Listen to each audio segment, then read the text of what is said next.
Okay, so for this question, you need to find the acceleration of the ball. So first, let's find the acceleration in this section. Since the acceleration of the ball is constant, it will be constant throughout.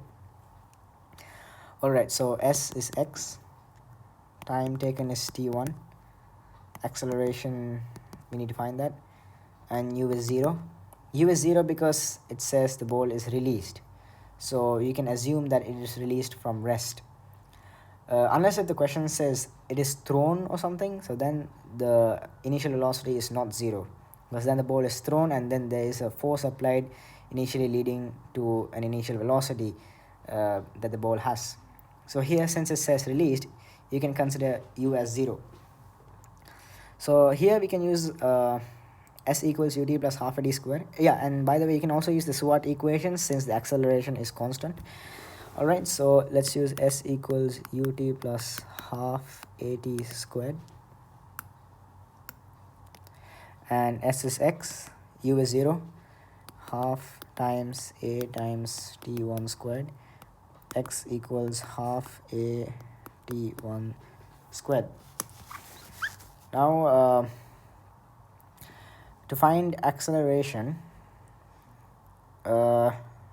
we might also need the time t2, because there is no option that only states t1. So even if you rearrange, you won't find any option. So let's find for okay, so here you cannot find h alone, because so let's say you want to find for this section. So if you say s is x, s is h, time taken is let's say t2 minus t1, because you're finding for this segment. Acceleration, you need to find that, and the initial velocity. Now you cannot take the initial velocity as 0 here, because the ball is falling, and as it reaches m1, it does have a velocity, that is v equals u plus at. Now since you don't know the acceleration, you do not know the v here. That means you don't know the initial velocity when the ball is at m1. So therefore you cannot take u as 0, hence you cannot take s as h. So that will be wrong. Instead, what you can take is, you can take this entire distance, that is x plus h, and you need to find the time, that is time taken is t2, since the entire journey it takes t2, and acceleration needs to be found out. And now you can say that u is 0 because you're considering from this point. So s equals ut plus half a d square, same formula, because you have only these four values. Then s is x plus h, u is 0, half at squared, half times a needs to be found out, t2 squared. Then you get x plus h equals half a t2 squared. Now let's cancel some terms, because we need to find the acceleration. So we can do something like this.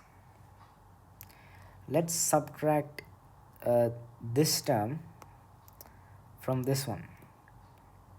So if I subtract x, cancel out the x, and half a t1 squared, so you can say it, wait, let me make this more clear, x plus h minus x.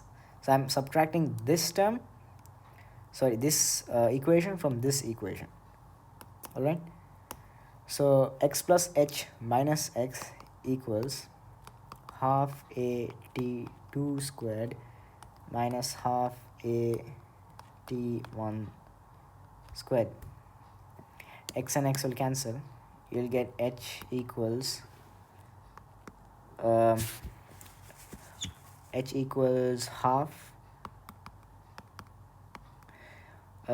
a t2 squared minus half a t1 squared.